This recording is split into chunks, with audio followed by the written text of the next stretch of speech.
হরে কৃষ্ণ, রাধে রাধে বন্ধুরা, আমার চ্যানেলে আপনাদের সকলকে স্বাগত।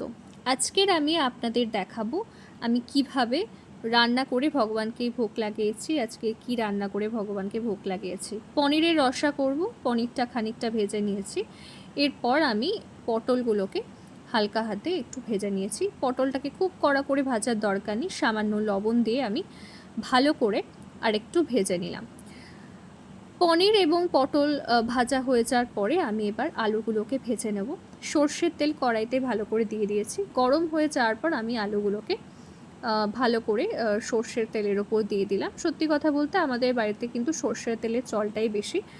আমার ছেলেমেয়েরা সবাই সর্ষের তেল খেতেই কিন্তু বেশি ভালোবাসে, তাই সর্ষের তেল দিয়ে আমি রান্নাটা করার চেষ্টা করি। তো সর্ষের তেলের ওপরই আমি এইভাবে আলুগুলোকে কেটে আলুগুলোকে দিয়ে ভালো করে খানিকক্ষণ আমি হালকা হাতে ভেজে নেব।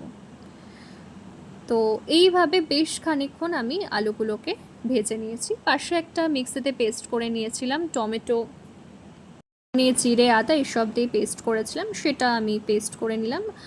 একটু গরম জল আমি কিন্তু পাশে রেখে দিয়েছিলাম। আবার কড়াইতে আমি কিন্তু ভালো করে একটু সর্ষের তেল দিয়ে তার ওপরে ফোড়ন দিয়ে দিলাম। সত্যি কথা বলতে নিরামিষ রান্না তো একটু হিং না দিলে কিন্তু খুব একটা স্বাদ ভালো আসে না, তাই জন্য আমি চেষ্টা করি মোটামুটি নিরামিষ রান্নাতে হিংটা ব্যবহার করার। তো আমি হিং দিয়ে নিয়েছি। হিং দেওয়ার পর আমি যে মশলাটা করে রেখেছিলাম আমি সেটা কড়াইয়ে ঢেলে দিলাম।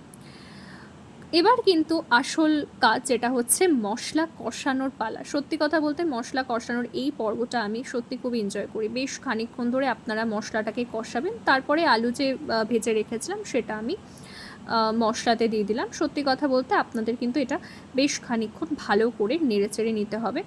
এরপর যে পটলটা ভেজে রেখেছিলাম সেটাও আমি এখানে অ্যাড করে দিলাম।